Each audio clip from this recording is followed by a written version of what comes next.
Good evening, everyone. Welcome to USC, the Price School. My name is Raphael Bostic. I'm a professor here at the Price School of Public Policy and the director of the Bedrosian Center on Governance in the Public Enterprise. It's really good to see so many of you here to talk about the LA River Revitalization Plan. This is a program that we are running as part of actually two series.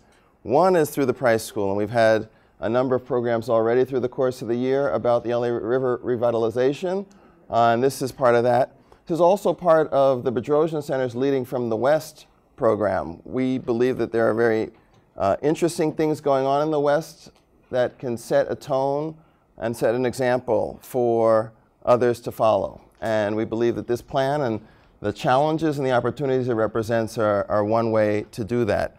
I want to give you just a brief description of the center, just so you understand the perspective for tonight, because we're taking a slightly different angle. So the Bedrosian Center is a center on governance and the public enterprise. So we're going to talk about governance, and when I talk to people about what the program is and what the center does, I think about policy in two ways. There's the design of the policy, so getting the incentives right and all those structures, but there's also the actual implementation of the policy. So once you know what to do, you actually have to do it. And in many instances, the difficulties and the hurdles of being effective and efficient in delivery of policy have to do with that second category. And the Bedrosian Center is really dedicated toward lifting up those issues and getting you to think about the implementation pieces as well as the design, the what are we trying to do. And so we have a great program tonight. We have five speakers. Five speakers, four who are joining me in a panel discussion, one who's going to set the tone in a second. Just a couple of things. So one of my things about events in general is speeches are less interesting to me. So I don't like to have speeches in my events. And so we're going to try to have a conversation, and it'll be a moderated conversation. I'll be the moderator. We'll talk for about 2/3 of the time, and then we'll open it up and try to have a conversation, bring you into that conversation, so we can cover as much as we possibly can, but also cover the things that you're interested in. So hope this will be fun. I hope it'll be interesting and engaged. And so to kick us off, we have Renee Dake Wilson, who is the Vice President of the LA City Planning Commission. She's an architect with Dake Wilson Architects, and has been a longtime leader and activist in city planning issues, in design issues, and in livability issues throughout the city. Really pleased to have you here with us. Please join me in welcoming Renee. I want to thank Raphael Bostic and Donna Jean Ward of USC's Bedrosian Center on Governance for bringing us all here around a resource that hundreds of thousands of Angelenos live within a quarter mile of. When I think of the LA River, I think of Lewis McAdams' poems and picking up trash with Folar. I think of lobbying the Army Corps of Engineers to declare it a navigable waterway. I think of lobbying the federal government for the Alt 20 approval and funding. Let's keep crossing our fingers with today's news. I think of the Gold Line, taking the Gold Line down the LA River. I think of Miguel Luna educating kids by teaching them water testing through Agua University. When I drive over the 134 overpass near, just past the 5, just east of the 5, near those recycling plants, I check the rush of the river after a rain. I think of the LA River run through the LA River Revitalization Corp, and think about when I go on that run down the river, I think about how the 5 freeway cuts off access to the river from Griffith Park. I think about, to the animals that need the water is the point there. I think about kayaking the river in the valley with the LA Conservation Corps, and I don't see any of the city there, I just see nature. I think of a bike tour I took in valley neighborhoods with multicultural communities for mobility, which I did with my children. I think of biking the LA River ride with the LA County Bike Coalition and to the ocean in Long Beach, where I saw sea lions playing in the warm water from the power plant outfall. I think of the follies in design along the river with Lauren Bond of Metabolic Studio and Mia Lehrer, Landscape Architects. I work on neighborhood character, appropriate uses, and attracting investment while preventing displacement of entrenched low-income communities with the Department of City Planning through the LA Rio and the CASP and other like-minded regulations and guidelines. I drink the Kool-Aid of the drought and stormwater management with street design for water infiltration to manage flooding and water supply with Jonathan Palfrey of Climate Resolve. All these issues about recreation, transportation, habitat for animals and people, stormwater management and infrastructure are what the LA River means to me, and I hope that after tonight, through implementation, there'll be something that means to you, that will be a way, that you'll find a way, your way of making my LA River your own My LA River, and together we'll have our LA River. So I'm going to introduce our panelists now. First, on the, let's see, Carol Armstrong. Oh, you're not in order. Here, I'm going to go in order. Call me crazy. On the far side, Josephine R from the Army Corps of Engineers. She's got a PhD. She is a PhD. She's the Chief of Planning Division at U.S. Army Corps of Engineers, Los Angeles District. She leads the 50-person planning division in the formulation and evaluation of solutions to water resource issues like flooding, ecosystem degradation, and navigation improvements. Dr. Axt oversaw the Corps draft LA River Eco Restoration Feasibility Study. That's a lot of long words. And then Mia Lehrer of Mia Lehrer Landscape Architects. She's the founding principal of her firm. She's born in San Salvador, El Salvador. Ms. Lehrer received her Master's of Landscape Architecture from the Graduate School of Design at Harvard University. Her firm is a consultant for the LA River Revitalization Master Plan, currently leading efforts to identify and plan a comprehensive open space network that interfaces with channel restoration and urbanism. Next up, in the middle, we have Omar Brownson from the LA River Revitalization Corporation. He joined them in January of 2011 as its first executive director. He's a former Coro Fellow. He received his BA from UC Davis and holds a graduate degree in public policy and urban planning from Harvard. Brownson's project will determine how to create a collective civic movement to achieve his organization's goal to connect the 51-mile LA River Greenway. And last, we have, closest to Raphael, we have Carol Armstrong. She directs LA Mayor Eric Garcetti's LA Riverworks team. She served as the project manager for and now implements the city's LA River Revitalization Master Plan, prioritizing the river in policy, planning, and development. She earned a PhD in what is now the Sol Price School of Public Policy at USC. And, okay, an MPP from Georgetown University and a BA from Purdue University. I'm jealous of everybody's education over there. And last but not least, we have Raphael Bostic from the USC Bedrosian Center. He's the director, and he served for 3 years in the Obama administration as the Assistant Secretary for Policy Development and Research at the U.S. Department of Housing and Urban Development. Bostic arrived at USC in 2011, where he served as a professor in the School of Policy, Planning, and Development. Thank you so much for organizing us.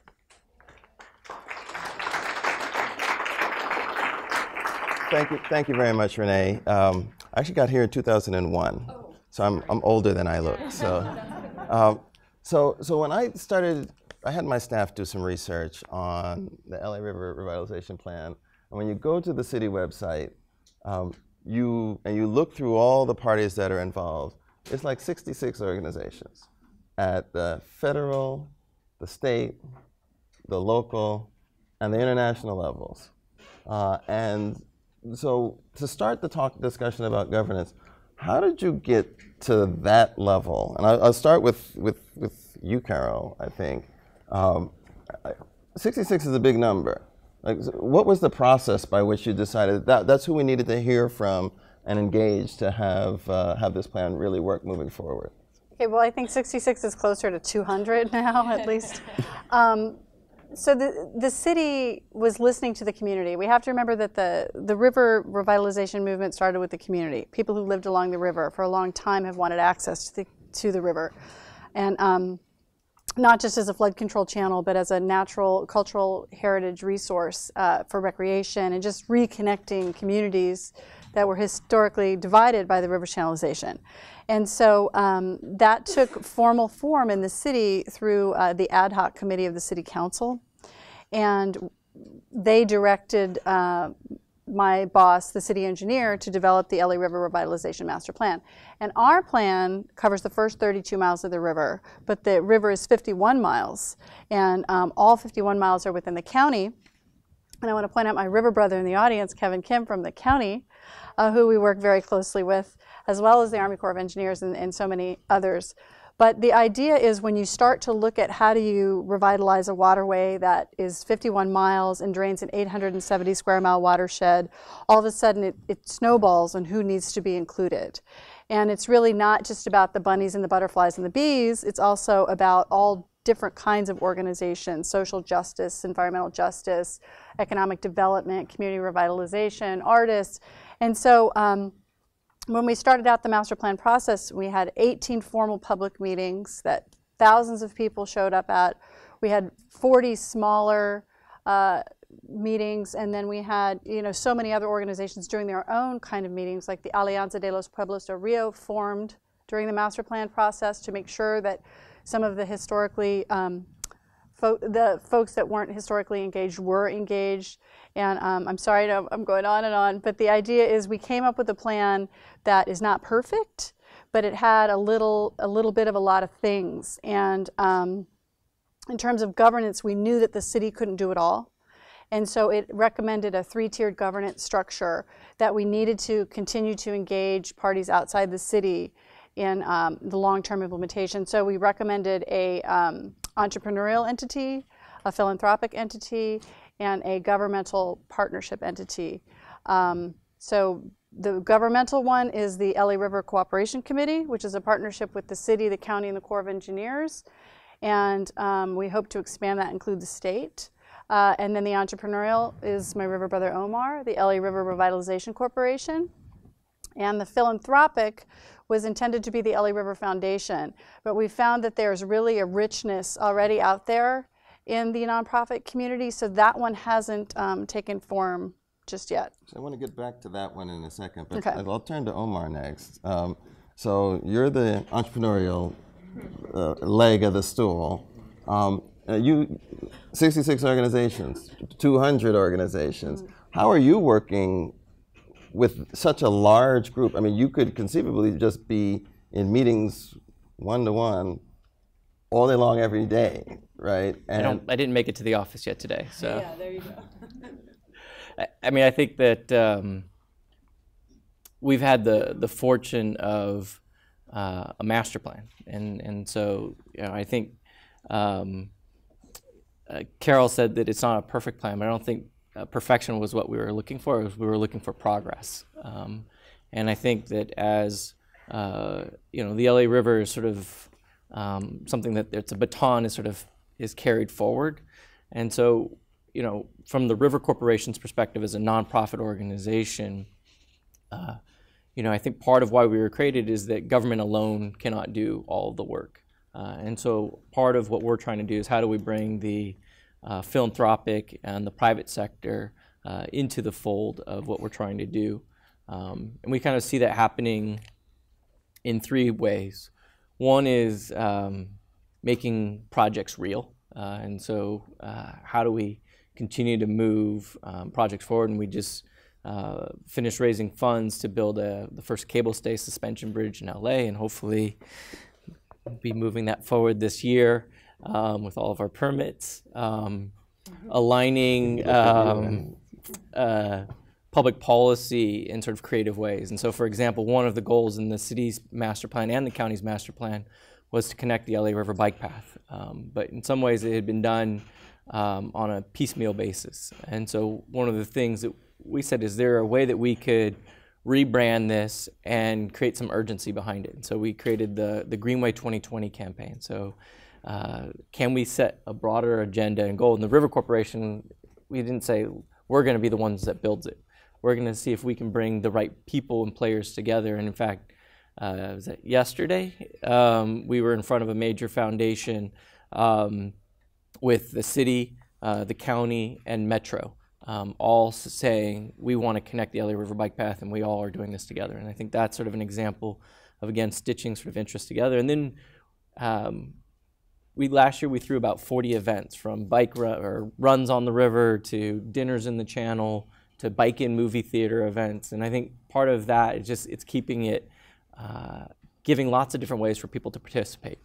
Not everybody is sort of that Al Gore inconvenient truth. Some people just want to have a great space to enjoy the weekend. And so it's just not hitting people over the head with some big policy message, but just recognizing this is a great public space and let's celebrate it.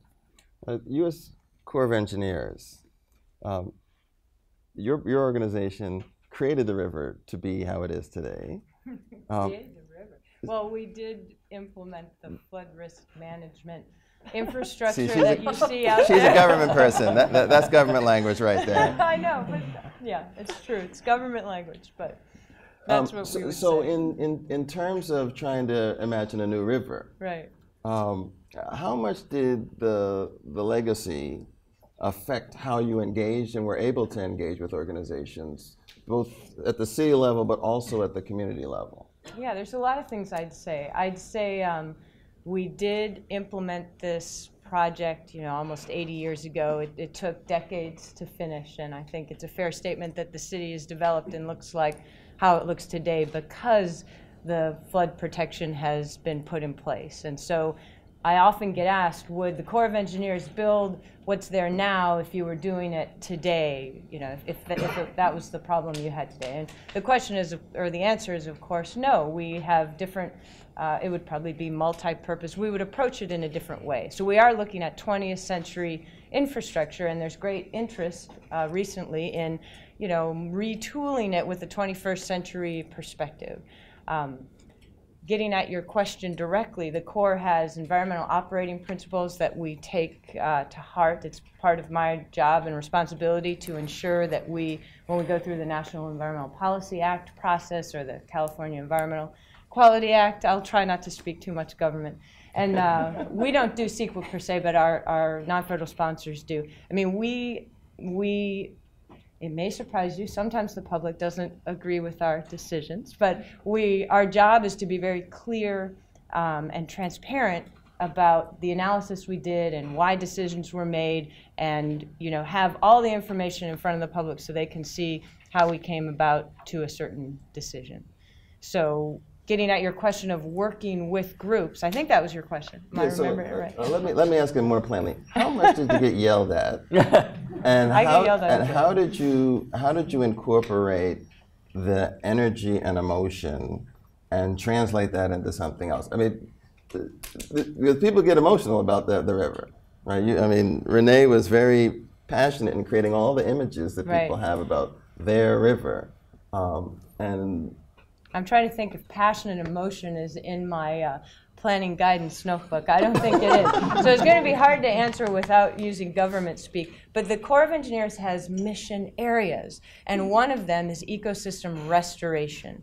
So within that mission area, we have certain criteria that we have to follow and planning objectives that we developed in order to figure out what makes sense to do for example, along the LA River. So we were part and parcel full partners with, during the planning process. Actually, it was before my time. I started in LA District in 2007. But all the public meetings that got the information from the public, that did go directly into informing the environmental scientists and the wildlife biologists and the cultural resources people and the engineers of all the different disciplines that developed and worked with the city on the different measures that have turned into these alternative plans that are in our draft report. So we listened, and we had to put that input into our government lens of how we do business and how we make decisions. Well, I think that's an important message. So at HUD, I oversaw a revision of a regulation,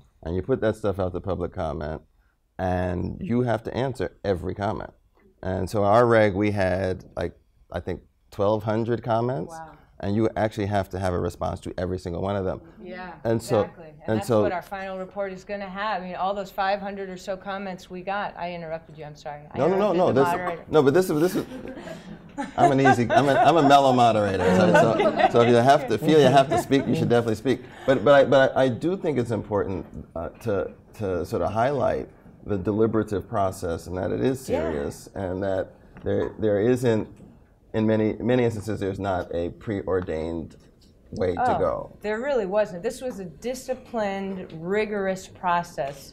You know, we in the Corps of Engineers, we know all about process, and we have a very structured process that has a lot of latitude and can accommodate a lot of different missions and projects, but we have to go through that process to get to our endpoint. And I'm sure we'll get to this later in terms of where the larger project is in the process. But so that's where I want to go to next, and I want to bring Mia into the conversation, because you're legendary on these type of issues, and on the what issues? On these type of issues. Oh, okay. And I think your gravitas brings a lot to this and changes the nature of the conversation in a very constructive way. As you think about designing that open network, how are you working to incorporate the many different voices and visions that are part of this? It's we know it's an exciting time. You know, it's like to see the river coming to life in the way it has since we've been working on it for about 15 years. Pretty exciting. And so there the different types of projects. For example, we've come up and worked with the Army Corps and National Park Service with this issue that in the drought, and given all the projects that are supposedly on the books in along the riverways, there aren't enough plants in Southern California to meet the demand, and there won't be for 5 years unless we do something about it. So it may not sound like a river effort, but it is a river effort. And we've put together a strategy for a series of nurseries, and the first nursery is already sort of there's some funding coming forward from all the agencies and from some public, private funders to actually build the first one, temporary one, on the Bowtie parcel, which is one of the purchases, pieces of land that was purchased about 5 years ago, 6 years ago. And so I think it's interesting because I love Renee's sort of poetics, because people come to LA and they want to see all the projects along the river, and I have to take a deep breath, when to share, there are no, let's face it, there are no big projects yet. I mean, yesterday was a big day at City Council for the piggyback yard, but there are no big projects. So we're happy with changing the regime, convincing the Army Corps that they don't have to mow down the plant material in the river anymore. We're happy that we can use the maintenance roads as bikeways. We're happy about the fact that we could do kayaks for 5 months out of the year and go hang out in the river. But basically the project, so you have to, in my world, my cohorts all want to have the covers of magazines, right? And I don't have covers of magazines. I mean, I do okay. But no, it's true. But I mean, it's in the satisfaction of mobilizing and working together, and it's sort of it's a legacy project for all of us. And we're, some of us are not all over the world doing many rivers. We're in the, Southern California, sort of really engaged. And I think for School of Policy and for students who are involved, just the idea that you go from policy and then you understand the process and the politics and that you're there to advocate and promote and design. In the end, that's what I bring to the table. So hopefully there will be some amazing project opportunities, not to a distant future.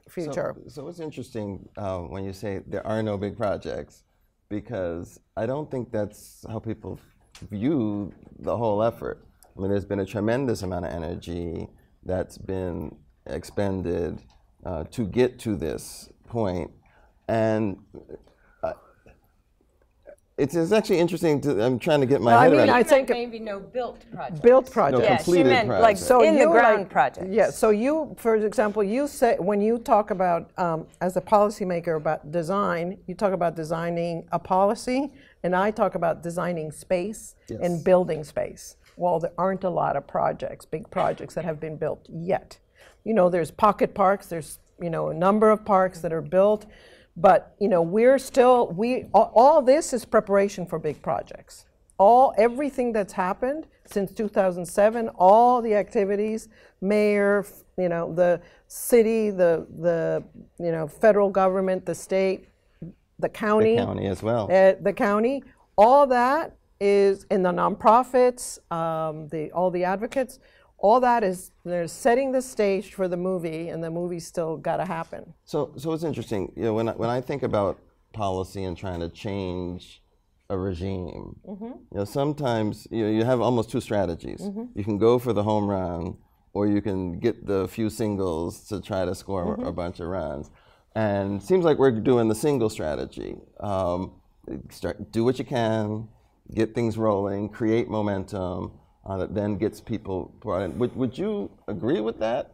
And if so, how do you figure out which singles you're swinging for first? Like how do you identify the lowest hanging fruit? And do you coordinate that? Or is that something where everyone can just go off and... Only That's in a LA great- would wait. $1 billion be considered a single. I don't know. Well, I was going to say, I don't think it's a baseball analogy. I think Yeah. it's a football analogy, fight on.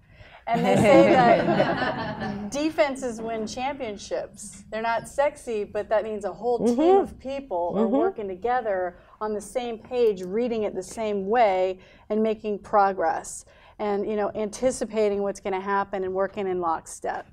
Whereas in baseball, a single is one person at the plate against one pitcher, right? So I think that we're definitely at the team River.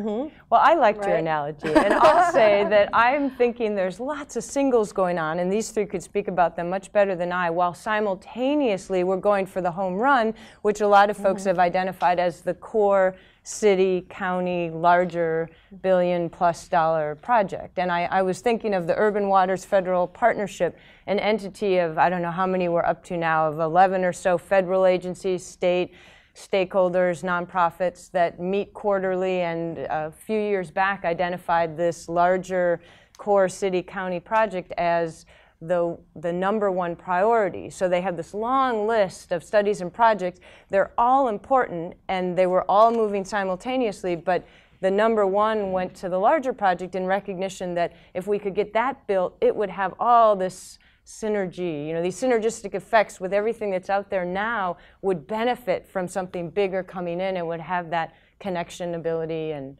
yeah, it would increase the value of all of the singles that are going on right now. So who convened that?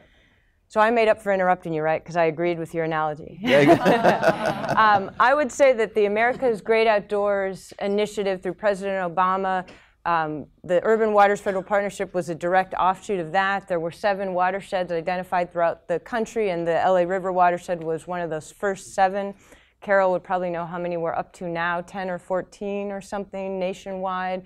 But it was in recognition of the importance of connecting community and urban rivers and health-related topics. So even though the Corps' mission isn't health-related per se, you know, we have the restoration mission. It has those other ancillary benefits. But it was like a federal Yeah, HUD. structuring process by which this happened. Yeah, prioritization. It didn't come with funding, but it was a recognition of the importance of urban rivers, and it got a lot of people connected. And I think we were ahead of the game in LA River. I think a lot of those conversations and connections were already happening, and then it was like, great, we got to be under this umbrella of the Urban Waters Federal Partnership, and there was money for what's called the Watershed Ambassador, a woman who from like HUD. A quarterback, Pauline Louie, who is a HUD employee on loan to EPA working out of one of our NGOs, the Council for Watershed Health. Like So that's a HUD partnership. employee on loan to EPA Right. who is working at a nonprofit. Yes. She's our Urban Waters Federal Partnership Organizing ambassador. all these And entities. how long did it take you to set that up? Or did it take them to set that up? started in 2011, and I think it came together fairly quickly. And the federal agencies got along? We do. We work pretty well. We really do. I sense doubt, but Well, okay, so the federal government is large. It has, every agency has its own interests, and getting them all to point in the same direction on a regular basis is difficult. Right, because we all have our different missions and our different objectives. And different funding sources, so distinct funding sources, and blending them is extremely difficult. So getting people to go in the room and agree to coordinate those expenditures is really difficult. But in an era of scarce, federal dollars, it's very important for there to be, for the federal agencies to be on the same page. It makes the message stronger to say, hey, look, Fish and Wildlife Service, or fill in your federal agency, also supports this and thinks it's important. So that's where you are able to start aligning. While it's the river has multiple interests, right? And so if the Army Corps is looking at it from an ecosystem sort of perspective, in addition to flood control, for example, why we were able to get the city, the county, and metro together yesterday is because 30% of all the metro stops in the region are within 1 mile of the river. And metro cares about first, last mile connectivity. So then all of a sudden, metro, if you'd pitched them on the river as an environmental asset, they'd be like, well, great. Good luck with that. Right. But if you sort of communicated to them that this becomes one of the largest alternative transportation corridors in the region that connects 30% of their infrastructure, then all of a sudden it's in their interest. And I think that's, I think Carol's analogy of getting people to sort of figure out how to come together and they have different roles to play. I think the analogy that I sometimes use with the river is because sometimes people think of built space as binary. It's either a blank piece of dirt or something built. And I think the LA River is more of like an adaptive reuse. It's an existing kind of space that is constantly evolving. And you can say, let's have this addition. Let's maybe demo that piece. This maybe needs some new infrastructure inside the house to keep it working. And I think the analogies are important as to how do we think about moving it forward. The relationships between between the federal agencies a lot depend too on sort of creative ways of thinking of funding. So the minute carbon trading became a fact, an opportunity, all of a sudden, whether it's the National Park Service or the Forest Service, the Army Corps, there are all of a sudden these opportunities, right? And it's just, I think that, people get stuck with, in their own sort of territory because, there's ways to deal with things and there's limitations to funding. But I think it's a little bit more open now with some of these opportunities. It's very interesting to listen to you because so much of the discussion in Washington is how do you get coordination across disciplines, across the fields. The housers know housing, the healthcare people know health, the transportation people know transportation, and yet they all happen in the same place. And we'd be better off if we could get those things coordinated.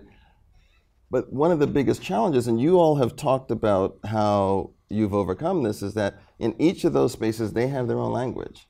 They have their own incentives. They have their own programs. And someone had to figure out how to do that translation. And that doesn't come easy. Do you have insights as to how to do that well? Or was this just organic? Or did you have some guru who walked in the room and say, I've got it? I mean, how did you come to this kind of translation so that everyone could talk in everyone else's space? We're all multilingual. I think, well, we're all riverly. That's our word, riverly. It's a new word for us. Yeah, but I think that the federal program was particularly tailored to places like Los Angeles because you have a lot of river organizations that are multidimensional. They're not single issue focused. And so there already was a lot of organization happening. And so when that came in, it matched. Because our quarterback, Pauline Louie, has said that across the country, the other ones are wondering what's going on in LA. Why is it working why are they so well together? There? And an example is, the neighborhood councils, 14 have banded together and now call themselves the Alliance of River Communities. They did that of their own accord because they found commonality. Yeah. You know, Yeah. and it's, you know, we see people all the time going to different places. It's river family. It doesn't, you know, you see people from one river community going to events in other communities, and they're learning from each other. And it's a very, very sophisticated, intelligent, dynamic, and passionate constituency, for sure. I think a very educated Very educated. So when we first started the River Master Plan community meetings, it was amazing. Like, you know, yes, there were some areas of the city when we met, because we used to meet in at least 4 areas. The same set of meetings would happen, in a sequence. And it was so interesting. People knew most people knew what passive recreation or active recreation, what a multi-benefit solution is, what is density bonus. Density bonus. I mean, it was just really interesting, and in part it was because there was already a lot of activism around environmental issues and the river. I mean, Fuller had done an amazing job at sort of garnering people's interests and getting them engaged. You know, all you had to do in 1990 is go down into the river and, you know, pick up a cat that was half frozen in action with your 5-year-old, and, you know, you were hooked in trying to figure out how do you solve this problem. Literally, that's my image. I hope there were other ways to hook children. So you didn't have to go to quite that level. Well, there were some shopping carts and sofas. No cadavers. So that's a good thing. So this all sounds really nice, right? It sounds like everybody gets along. Buy it. He's looking for the. Everybody, you know, we all just came to the room. We just had a couple meetings around town. Everybody was like, "This is great. We should all just do this. I'm going to get my multi-benefits and get the density bonus going." Opposition, complaints, the fights. I fight every day, all day long. I'm exhausted. And what are you fighting about? I mean, what? Because I don't hear. You know, I'm sorry, but I don't hear corporate opposition to this. You know, this is not like in some instances there's a tension between sort of the environmental interests and then business. And if we do these things, it's going to kill jobs and do it. And I don't hear that in the context of LA River, partially because of how we've developed in our history. But so what are you fighting about? So I'm a planner, but the plan was done through the Bureau of Engineering. The channel was put there by engineers. It's infrastructure, and it's capital projects. You're talking very expensive capital projects, bridges, railway, all that kind of stuff. And any kind of changes to that are going to be really expensive and complicated and take a long time. So there's excitement that builds, and then there's short-term wins, and then there's a long-term goal. And so you have to fight each and every day to make sure that the river stays in the conversation for the long-term infrastructure funding. In the past, we have piecemeal small projects. Why? Because that's the only way that we can garner the attention. We get a lot of support from the state. You'll get some money to design and construct, but only a small thing, right? So you can't design a huge project when you know the construction dollars are going to come later. So it's very complicated to try and tell people it is transportation, it is a park, it is water quality, it is water supply, it is ecosystem, and making sure that the river is in every conversation, because it's not. Still. I'll also use the analogy of metro in the sense that as a whole, I think there's a Metro common as an MTA or metro? MTA in this MTA in the sense that there's a common value that public transportation is a good. Now, are there going to be disagreements on where the lines go? Are there going to be disagreements on where the stops are? Are there going to be disagreements on whether or not a particular area should be serviced by rail or by bus? Yes. But on the whole, there's an understanding that public transportation is a guy. This is a total non sequitur, but hey, I'm up here. Yeah. It was this great idea that sort of a good society isn't one where everyone has cars, but where the rich are actually taking public transit, right? And I think that the idea that the LA River is a public good. Now there are going to be disagreements on trade-offs of water quality versus land use, because that right there can be a trade-off, right? Like, well, I want greater density, which might then limit permeability, which then might limit the opportunity to infiltrate water. But the idea that the LA River is a public good and is a public region, it's 1,000 acres unto itself, right? And 51 miles. And so I think that's where the sort of the tensions and challenges come. But I think as a general value for it, on the whole, is LA a better, more livable place if we invest in this resource? Yes. Well, and frustrations, the donation, the seed donation, rather large donation from a private individual for the Cable State Bridge was as a result a friend of mine who said, I want to do something in the river, and it was at his 80-something birthday, and I said, and it has to be soon. I need to get it done soon. And so I said, do I need to know something? Like, I didn't know what soon really meant, so that I can go and talk to, the River Corps about ideas. And the fact is that he went for it. It's been 6 years?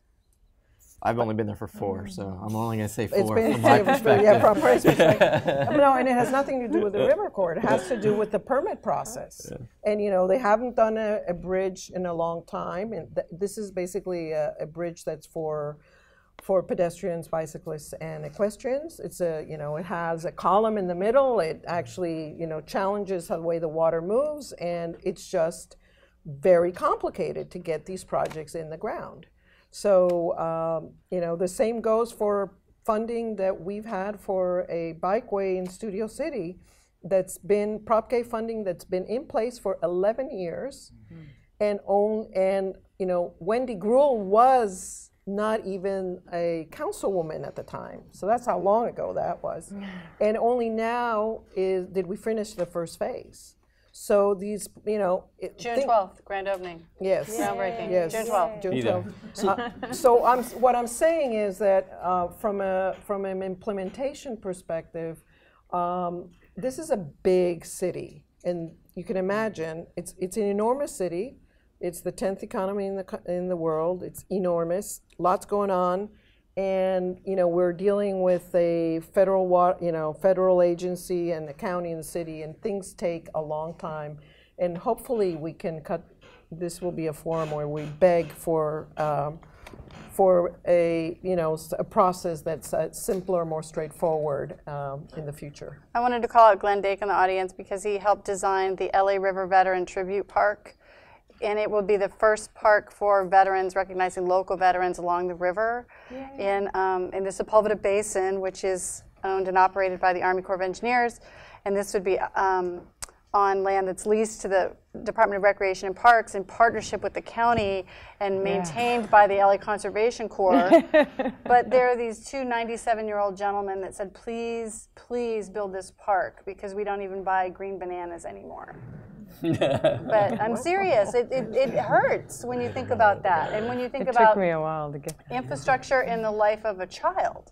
We started the Army Corps study 10 years ago. Yeah. If you had a 10-year-old kid, now that kid's 20. Potentially gone and hasn't seen anything. So it's a problem, and I feel it very acutely. So what should we do? Like, how do you make this? Cut checks. There's a hat on the way out. Right. I think everybody needs to vote. Seriously, I think people need to vote, and people need to write letters or get engaged in the conversations. Find ways to engage in issues of the river that actually make them more. I think there's the power of the vote and the citizen. But I want to ask it a little differently. So the project that took 11 years to do, you had the money. Yes. Right. So this was not about. I didn't. But she had the money. But this, I didn't. Someone had the money. Somebody. Right? And so this wasn't about funding. This was about public hearing, public process. Is there a way to streamline that, or or is there, I mean, so there's this tension, Yes. right? You want to have it be publicly reviewed, get there all the participation, all the voices and all that stuff, but then you want to get it done, right? And you can't really do one really fast and get the other, or can you? I guess I'm going to, Metro must be on my mind today, because I would just again go back to this idea that I grew up in LA, and I grew up in an LA that like you drove in your car, and it is so strange to be up at like Baldwin Hill Scenic Park and looking down and seeing this moving object flying through the trees, and I was like, that's a train. And my daughters are going to grow up in Los Angeles, that they're going to be able to jump on a train and go from here in USC to Santa Monica. They are going to grow up in an entirely different Los Angeles. They are also going to grow up in Los Angeles that when we drive over the LA River, they point it out and they say, hey, Daddy, look, there's the LA River. Right? And I say all that because I think part of the challenge and the opportunity, frankly, is that we can think even, I think going back to your sort of about the Homer, is we can think even a little bit bigger. We tax ourselves in Los Angeles on the sales tax $40 billion to invest in our public transportation system. There are active conversations moving forward right now to invest another $90 billion in our public transportation. There was a measure last year to potentially look at how to create $200 million a year to invest in our stormwater system. We bring $1 billion worth of water into LA every year. 90% of our water. There's been some studies, Tree People and others, that suggest if we captured our own rainwater, we could cut in half the amount of water that we import. So that's $500 million a year that we could be investing in smarter infrastructure. And I think we're at a time now where we can make the bigger case. I don't think actually Alternative 20 is the bigger case. I think that's the double or triple. I think we have an opportunity to actually make the case as to why we need to invest in our infrastructure in our city, because that's what it was. The city that we live in today can only exist because of what we did to that channel. Love it or hate it. We wouldn't have an LA in some ways. The LA River used to swing 7 miles in any given direction because there were no walls, right? So Ballona Creek used to be connected to the LA River because it could just swing around, right? We would not be sitting here if we didn't actually channelize it. Now, I want my daughters, I want their kids, 100 years from now, to be able to look back and say, what did they do 100 years ago to make this a livable city, particularly in one where we have climate change and things are much more dramatic. And I think that's where we're moving, is from static, siloed engineer to understanding we live in a much more dynamic world, and that it isn't about efficiency anymore, but it is about resiliency. How can we adapt to change better? And this is where social communities, their cultural adaptation, economic mechanisms, and the sort of infrastructure need to be done together, and I think we have that opportunity. Hi, I'd like to direct the question that you just asked, Raphael, to Carol. What would it look like to streamline the process for the river governance?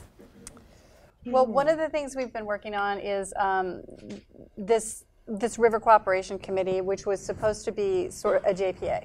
If you look at the county's 1996 plan, they said that they're, a joint powers authority.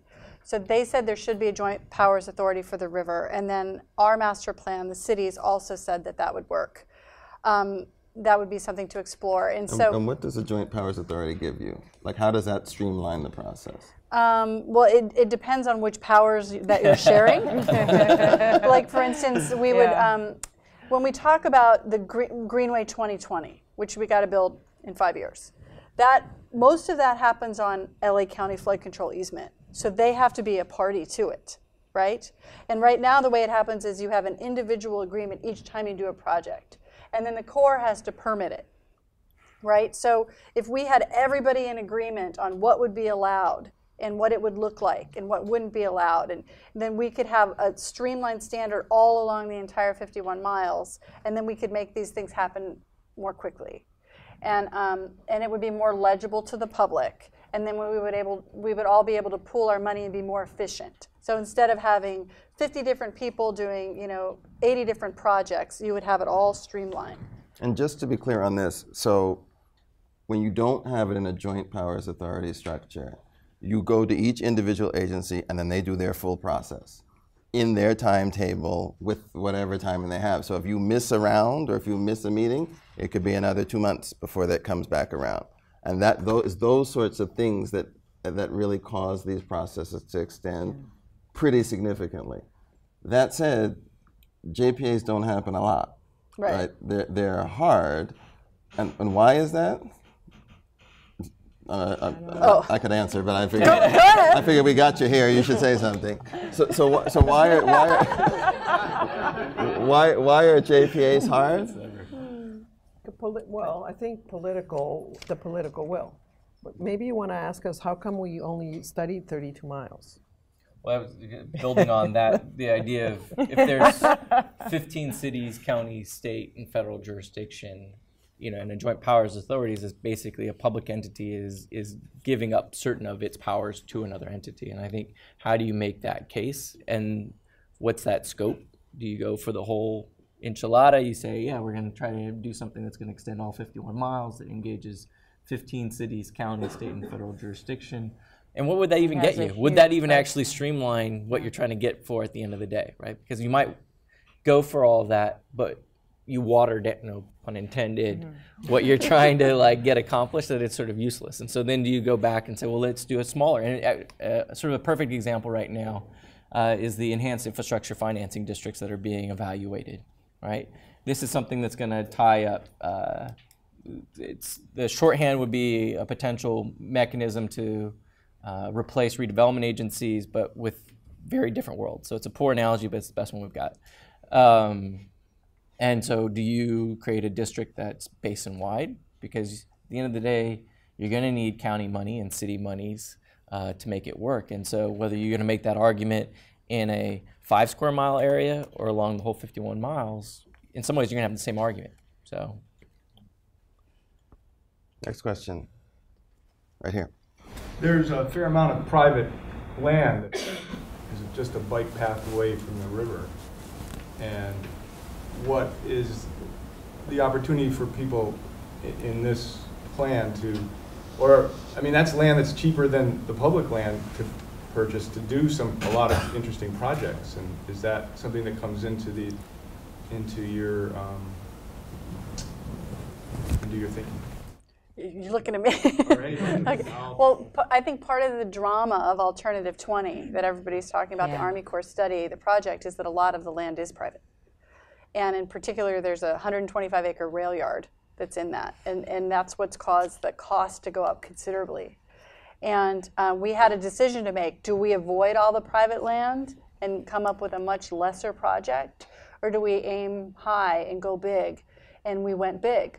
So does that mean that we're going to acquire the property tomorrow? No. But does that mean we want it in the footprint because we want everybody to know that we see the value in it for publicly accessible open space? Yes. Does that mean that it's probably going to cause property values to escalate? Already has. But we have to be honest in the public dialogue. And everybody thinks that $1 billion check is in the mail. That $1 billion check is not in the mail.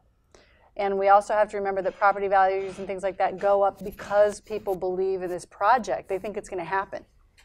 And so what we need to do is look at the tools that are available now, like the EIFD, and figure out how do we capture that incremental increase in value and redistribute it locally so that we can have our parks and open space, and so that Alternative 20 doesn't become the big sucking sound to take it all. But how do we balance that with the other things that we need to do, like with our aging infrastructure, our streets and our storm drains and everything else, and our water supply? The other issue with sort of adjacent private property is land use policy. And so how do you sort of look at zoning and other mechanisms to make sure that what you're building adjacent to the river, assuming that the river's transformation continues to move forward, complements that? And so I would just say, for example, there wouldn't be necessarily an interest to recreate Malibu, where yes, the beach is a public resource and good, but the homes, for example, block access, right? And so I think this is where making sure that if we're going to invest in this public good, then it has to be publicly available. And then that's where sort of private property and land use planning and what Renee gets to do becomes really important. Next question? Yes. So considering the limitations of the funding, could you address or talk about the potential for a ballot measure, like Measure R, but as applied to the River project? Or has that been discussed? Or could you talk about the constraints of that? Just from a theoretical perspective. You're looking at Well, I mean, I think within the,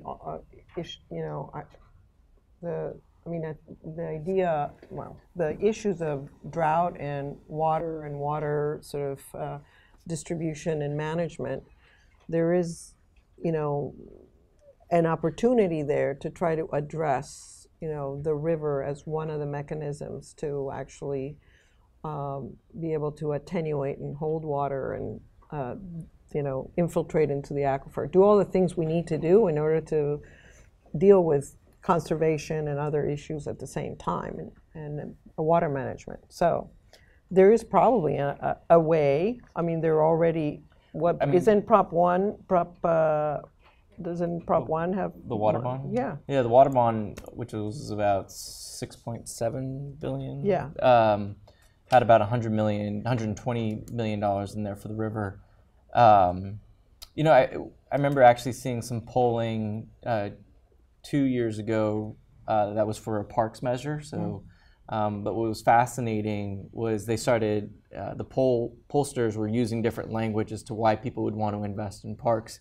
And because we contributed a little bit to the polling, we were able to insert some of our own self-interested questions like, do you like the Los Angeles River, or would you invest in parks along the Los Angeles River? And fascinatingly enough, that polled the highest reason for why people would want to invest in parks in Los Angeles was because of the language related to the river. And the measure didn't move forward at all, actually. I mean, it actually never even went to a ballot, so it wasn't as if it just, at the time, there wasn't general enough will to invest even in parks. And then, but just from a messaging standpoint and where the public mind was at, and that was 2 years ago, and I would say that this mayor and, the new county supervisors and a lot of the state reps, the current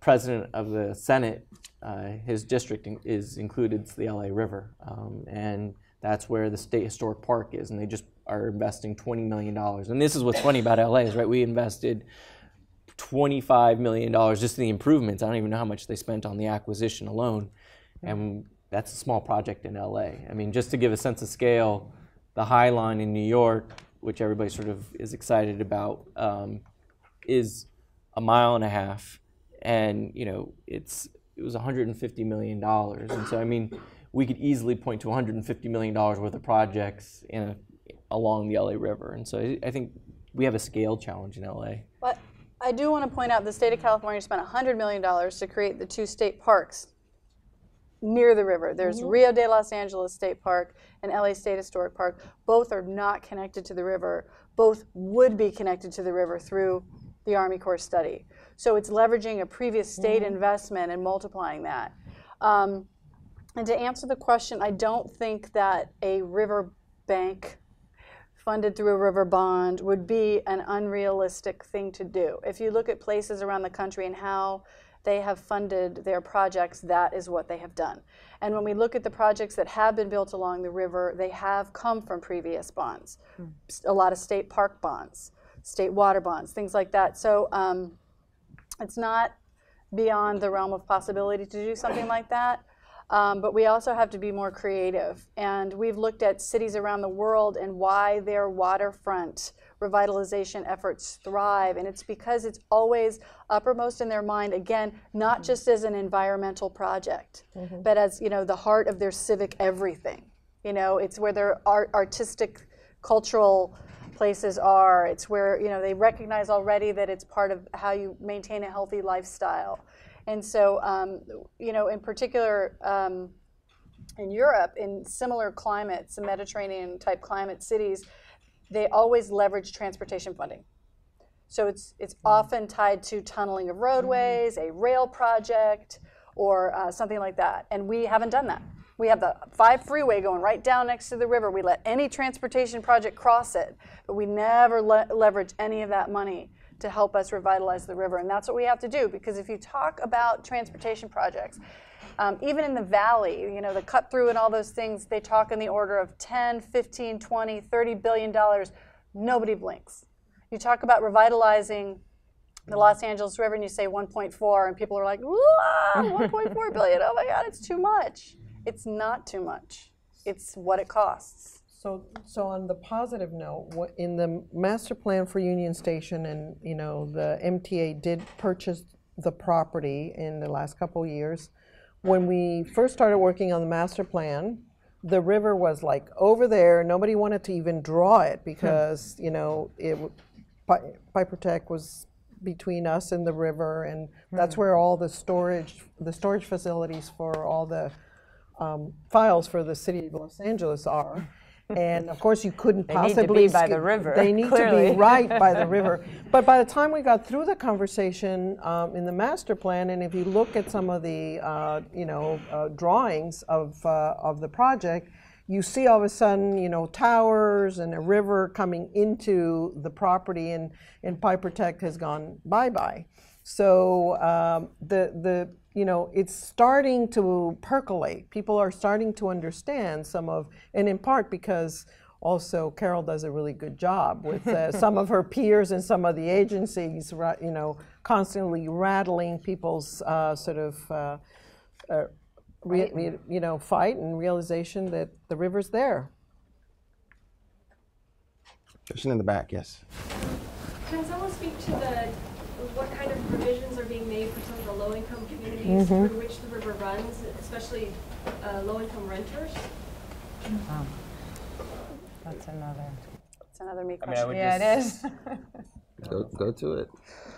Well, so this is happening throughout the river corridor.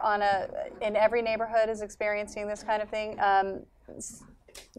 Our city council, particularly our Council Arts, Parks, Health, Aging, and River Committee, which is chaired by Councilman O'Farrell, is convening meetings on homelessness, looking at the issues affecting folks that are at the margins, and also delving into what kind of affordable housing policy we need to put in place.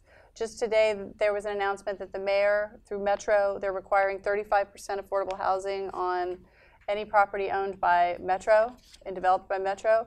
These are the kind of things that we're going to need to do in order to make sure that we, again, through the EIFD, when value goes up, we need to capture it, and we need the community stabilization so that we make sure that there's affordable rentals and affordable choices.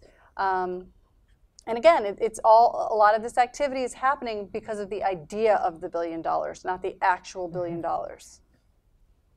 So just on this, families that have fewer means, less means, for them, the river could actually be more important, right? And so, because they don't have alternatives, this could be their recreational vehicle. Are you anticipating that as we move forward, there will be a skew to maybe accelerate those projects serving those communities first? Has there been conversation around that? I think one of the things that the state cap and trade program and the Senate Pro Tem has moved forward is it SB 535, where they've created with the Cal EPA, and it's called EnviroScreen, where they essentially have looked at the most heavily impacted communities through the lens of pollution and align that with income. And about 50% of the properties that are along, or 50% of the communities along the river fall into the top 20% most impacted communities in the state of California. And I think one of the things, and then I know this is terrible to say here, but there's a professor at UCLA, Professor Dick Jackson, who's the head of the Environmental Health Program, former head for the Center for Disease Control in Atlanta, and he recently released a paper on the public health benefits of urban rivers and greenways, because if you overlaid the environmental pollution with obesity, you would see, and then sort of park access, a lot of those communities are right along the river. But I think it's slightly separate from sort of the issue of affordable housing. I think that is a sort of a policy issue in terms of how do you create more inclusionary zoning. But I would say I think it's a mistake to think about the needs of lower income people just in terms of the housing. I think it's a multi-dimensional issue, and You cited a UCLA professor. I was going to cite a USC professor. So Lisa Schweitzer has done some work. I'd be happy to read that paper. That really shows that when you think about where the highways go, where the pollution is most intense, it hits lower income and minority communities disproportionately.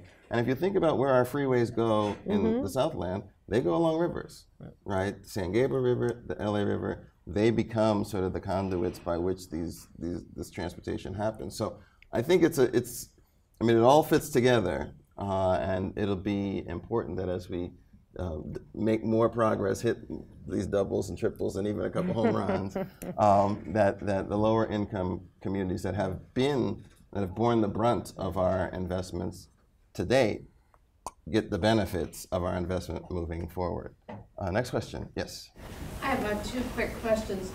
I want to get back to learning from other communities, which I don't know that LA always likes to do that, but I think I'm curious about, are there any other cities that you've learned from, such as the River Walk in San Antonio, you know, what they've done and how long it took them to do it, and how they're doing with it at this point in the process?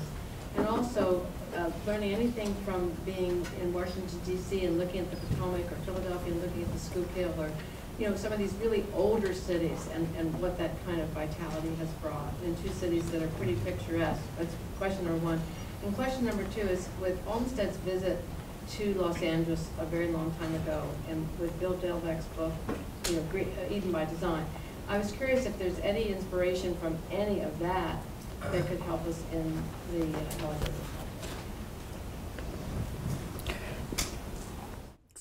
So the Olmsted plan, if it had been built out, we would be the greenest city in the country, I believe. And there are folks that are talking about resurrecting pieces of the plan. But I feel like our world today is very different than our world was then. And so there's a greater diversity of interest in what our watersheds might look like. And so there's, to our east, there's the Emerald Necklace plan, which is, you know, evokes the Olmsted plan. But I think, you know, Omar had mentioned the High Line. You mentioned San Antonio. And I know I get criticized because, you know, we say that you really can't compare anything to LA. It's just so vast. Our LA River is so vast. The High Line is half a mile, you know, and San Antonio is kind of Disney-fied. I mean, when you think about what we're dealing with, it's just incredible. And the idea is maybe little pieces will look like other places, but the whole thing cannot be consistent. Everybody wants to impose a design on it, right? We have the River Improvement Overlay District. The next step is the design guidelines, and there can be some coherence, but there's a great diversity in LA that's messy, and I don't think we want to control that and push that out too much. I think if we do, then we're not LA anymore. And then I don't remember the other part of your question. So part of the part of, you know, if you think of Manhattan, first of all, the High Line is 3 projects, each of them $125 million. So just want to say that, so we all get down to reality a little bit when we're talking about 52 miles. But if you think of the whole perimeter, starting from Battery Park City, all the edges around Manhattan, all those parks that got built took about 25 to 30 years. And there is a coherence, both urban design strategy, the edges, they're not all the same designer and the same developer, but along the way there's, you know, certain parameters. There's always access, high quality design, high quality materials. And so you start seeing that. But I guess in terms of one of the projects that was been pretty inspiring in some of the work that's being done in Europe is the project in Madrid that we both visited last year independently, where they actually had a freeway was sort of was going, where was it? There was a tunnel built over the freeway and then over the river. And then the tunnel was taken out, and then the park was built on either side to bring the river back. And that is an incredibly beautiful project that really that's about 5 to 10 miles long on 2 sides. and really connects communities and takes advantage of infrastructure with all sorts of art pieces and all sorts of creative ways of children engaging with the landscape and restoration. I mean, it's an incredible project, and it was $1.4 billion. And they did it in 4 years. And they did it in 4 years because of election cycles and other things, all of which, you know, we also work with. So there's interesting projects because we always try to look at waterways, and I like the analogy of the Potomac and other rivers also, but we like to actually look at dry Mediterranean rivers because it's a little easier for us to really understand that there's never a large pool of water, and how we manage the water, and that feeling of the space in the waterway is so important. So you look at a sister city, the Yarkon River in Tel Aviv, which has also done a tremendous amount of work along its edges. And if we talk about governance, it's basically geopolitical governance, because you're talking about a river that... Yeah, the Schuylkill's great for stormwater capture. Also teaches us that you can come to the river and not necessarily get in it. It's as important for a civic gathering space. And the Potomac, same thing. But the Anacostia in DC is more of a case for us because of it exists in historically underserved communities and is also about the same stage that we are in revitalization. It's one of those urban, federal urban water partnership locations. The Anacostia watershed. Yes. Well, it's interesting with the Anacostia because the juxtaposition between the Anacostia and the Potomac, which is the same city, is striking. And it's nice to see the Anacostia start to come around and get the same sort of attention. It's just quite important. And people do not get in the river at the Schuylkill. Right? So Schuylkill, they don't do that. Yeah, question way in the back. Yeah, kind of going along with the metro kind of frame of mind, I was just like the new rail lines are kind of bringing along regional impacts. The LA River really kind of stands the chance to kind of have catalytic impacts that kind of domino throughout the county, just like most things that LA does kind of happen. So I was wondering what kind of impacts, or either as a result of taking LA as an example, or even just expanding, if the JPA were to be organized, maybe expanding its power to really kind of address the channelized rivers throughout the county. I think it's over 250 miles of channels. Yeah, I'll get at your question a little bit and say that we're talking, when we say the Corps study, and I keep saying the Corps and city because the Corps doesn't do anything by itself, it works with what we call non-federal sponsors, is looking at 11 miles. So there's 32 miles in the city, 51 miles of the main stem, and then as you say, there's hundreds of miles of other channels that have largely been encased in concrete throughout the county. So when the Corps was directed by Congress back in the 30s to implement the plan the county had developed, and then we worked with them on and then built, we had the single vision mindset. And I can say, in addition to the LA River study we're talking about here, the Corps is working with the county on the Arroyo Seco, for example, going from the confluence with the LA River up to past Devil's Gate Dam, basically, if you know. So the bulk of the Arroyo Seco main stem, the headworks, which is at the beginning of the 11-mile stretch of the LA River, which is just where that big right turn in the river is at Griffith Park. The headworks site, if you know the river, is another project that we're doing with the Department of Water and Power. So the Corps is doing various things in our restoration mission throughout the county. And I can't speak for the county, of course, but they've gotten a lot of public input where people are looking at sediment management issues and saying, you've lost that functionality. Now you've got all these debris basins and such, and the dams get sedimented in. You have a watershed, but you also have a sand shed. So there's an issue going on both with habitat and with natural sediment transport. So the Corps and the county have had conversations about what could we do together, and maybe do some pilots first to get at that sand issue as well. And that speaks to the larger, ultimate dream of 100 years from now. We're at a place where a lot of the currently concrete channels have been multi-purposed such that they don't lose their flood conveyance capability. I mean, that's critical, that they continue to provide the flood protection that they do, but they also bring in other benefits. So we have time for one more question. Yes. So I guess my question is kind of twofold. One, what kind of percentage do you guys feel like you're at now with projects that have been completed or are partially completed? And then what kind of timeline do you see as, you know, in a perfect world, well, maybe not a perfect world, but in a realistic way, if you could get all the things that are in the master plan done, how long do you see that? What quarter are we in? We're in inning 2. So the city's master plan was adopted by the City Council in 2007. It proposes 240 potential projects and has a build-out horizon of 20 to 50 years. So I would say inning 2. 70 to 80 years? We're making progress. On that note, thank you very much. Yeah, right. So I've really enjoyed this conversation. It's been interesting.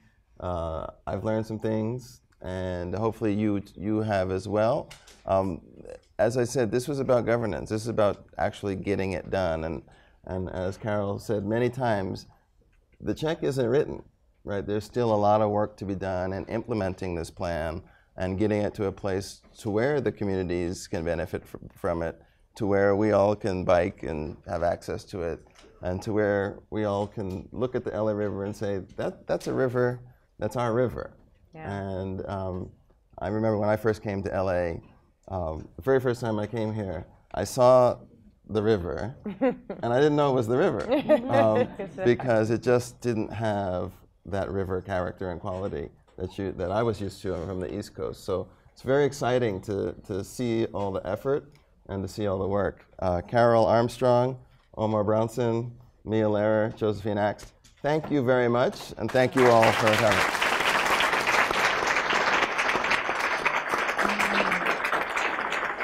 And I would be remiss if I didn't do two things. One is thank you to Donna Jean Ward and Aubrey Hickser in the back.